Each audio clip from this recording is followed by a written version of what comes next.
कानपुर इतिहास समिति द्वारा प्रताप पत्र के यशस्वी संपादक श्रद्धेय गणेश शंकर विद्यार्थी के 94वें बलिदान दिवस पर चौबेगोला स्थित बंदुकेश्वर मंदिर पर दीपदान कर श्रद्धांजलि दी गई। चौबेगोला का बंदुकेश्वर हनुमान मंदिर वह स्थान है जहां विद्यार्थी जी का प्राणोत्सव हुआ था। इस अवसर पर कानपुर इतिहास समिति के अनूप कुमार शुक्ल ने कहा कि भगत सिंह की फांसी के बाद जब कानपुर में दंगा हो गया तब शहर में सांप्रदायिक सौहार्द एवं एकता को बनाए रखने का कार्य करते हुए गणेश शंकर विद्यार्थी का बलिदान इसी स्थान पर हुआ था। विनोद टंडन ने बताया कि गणेश ने अपने राजनीतिक जीवन में व काउंसिल मेंबर 1927 से 1929 तक रहे। उन्होंने सदन में शहर के बहुत से मुद्दे उठाए थे। धर्म प्रकाश गुप्त ने कहा कि प्रताप पत्र द्वारा जन जागरण के साथ आज़ादी की लड़ाई भी लड़ी थी। प्रताप पत्र के कई अंक जब्त हुए, प्रेस में छापेमारी भी हुई। कुणाल सिंह ने बताया कि कान्य कुब्ज स्कूल के हेडमास्टर मन्नीलाल अवस्थी के मुताबिक जब उन्हें डॉक्टर जवाहरलाल रोहतगी से विद्यार्थी की शहादत ज्ञात हुई तो उन्होंने मुर्दा घर से विद्यार्थी के हाथ में गजेंद्र अंकित शव को बड़ी मुश्किल से खोजा और भैरव घाट पर आर्य समाज पद्धति से अंत्येष्टि की थी। कार्यक्रम में अनूप शुक्ल, धर्म प्रकाश गुप्त, भैरव मिश्र, शांतनु चैतन्य, देव कबीर, विनोद टंडन, विजय गुप्त, क्रांति कुमार कटियार, हर्षित सिंह, कृपेश, कुणाल सिंह, वंश चौरसिया आदि उपस्थित रहे।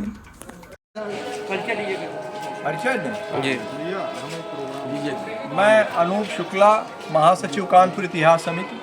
आज हम लोग जो चौबेगोला में गणेश शंकर विद्यार्थी के शहादत स्थल पर खड़े हैं और दीपदान का कार्यक्रम आयोजित किया गया। इतिहास समिति महापुरुषों के स्मारक स्थलों पर ऐसे आयोजन किया करती है। आज गणेश शंकर विद्यार्थी की शहादत आज के ही दिन हुई थी। ऐसा माना जाता है कि 23 मार्च को जब भगत सिंह की शहादत हुई तो उसके बाद कानपुर में दंगा हो गया, सुनियोजित दंगा जो ब्रिटिशर्स ने तैयार कराया और उसी स्क्रिप्ट पर दंगा हुआ।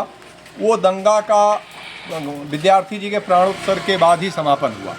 गणेश शंकर विद्यार्थी जी 23 तारीख को दंगा के क्षेत्र में कई बार भ्रमण किया और लोगों को समझाते रहे, लोगों को छुड़ाते रहे और लोगों को जगह जगह पहुंचाते रहे।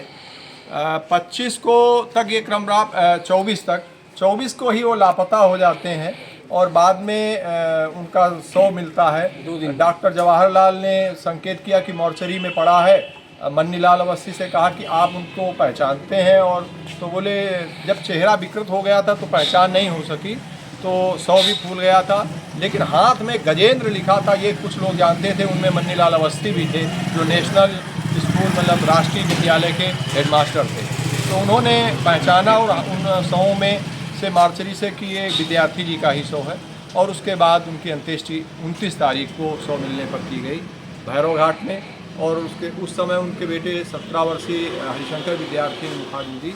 तो इस प्रकार विद्यार्थी जी के इस प्राणोत्सव स्थल, क्योंकि जो शव को ले जाया जाता है तो उसमें ये दर्ज किया गया था कहाँ से पाया गया, तो उस लैंडमार्क से चिन्हित हुआ कि यहाँ पर चौबेगोला में इस स्थान पर प्राप्त हुई। क्योंकि बाद में प्रत्यक्षदर्शियों ने जो दंगा कमेटी की रिपोर्ट में बयान भी दिए थे, उनसे भी पूरा भूगोल था कि वो नई सड़क के उस पार कैसे छुड़ाने गए, करीम खां की मस्जिद या क्या वैसे उल्लेख है। और यहाँ पर उन्होंने बहुत सारी घटनाओं का जिक्र किया। तो मुख्य रूप से शहादत स्थल को हमें उस जीवंत रखना, इस स्मारक को सरकार भी ध्यान दे, जीवंत रखे। और यहाँ पर कुछ क्योंकि ऐसा होना चाहिए, यही कानपुर इतिहास समिति की मांग है, जिससे विद्यार्थी जी का चिर स्थायित्व स्मृति स्थल बना रहे। और पूछ लो भैया, और आप थोड़ा सा जोड़ के क्रांति भाई थोड़ा सा बता दिया। नहीं हम तो केवल शहादत पर केंद्रित हैं भैया। मैं क्रांति कुमार कटियार, राष्ट्रीय अध्यक्ष एलान इंकलाब। तो मैं इस पावन स्थली जहाँ शहीद अमर शहीद गणेश शंकर विद्यार्थी की शहादत को प्राप्त हुए थे, ये वो पावन स्थली हम सब लोगों के लिए नमन करने वाली स्थली है। हम सब लोग यहाँ पर साथियों के साथ जमा हुए हैं और उनको नमन किया, उनको दीपदान किया। ये गणेश शंकर विद्यार्थी हिंदू मुस्लिम दंगे में शहीद हो गए थे। कानपुर का संभवतः सबसे बड़ा दंगा था जिसे लोग आज तक नहीं भूले हैं। और ये अंग्रेज़ सरकार का एक सुनियोजित प्रयास था कि भगत सिंह, सुखदेव, राजगुरु की शहादत को भुलाने के लिए एक दंगे का रूप दिया जाए, और इसने एक बेकरार रूप दिया है। तो ये हम लोगों के लिए बहुत महत्वपूर्ण, जहाँ हिंदू मुस्लिम एकता, हमारे सामाजिक एकता, हमारे स्वतंत्रता आंदोलन का एकता का ताना बाना गणेश शंकर विद्यार्थी जी के प्रताप प्रेस में उनके जीवन काल में हुआ।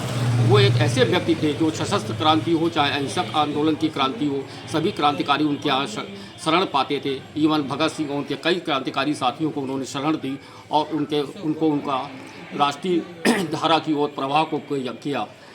तमाम कष्टों के बावजूद, तमाम खतरों के बावजूद वो जेल भी जाते रहे, मगर उन्होंने अपनी आश्रय स्थली को नहीं छोड़ा। प्रताप प्रेस ने पूरी देश के अंदर एक नया देशभक्ति का जज्बा जगाया। ये वो पावन स्थली है। हम सब लोग इस साथियों के साथ मैं नमन करता हूँ। मेरे पूज्य पिताजी भगत सिंह के साथी डॉक्टर ज्ञा प्रसाद कटियार भी प्रताप प्रेस में रहे थे। उन्होंने भी जीवन और राष्ट्रीयता की धारा की ओर उनका गणेश शंकर विद्यार्थी पर बहुत प्रभाव था।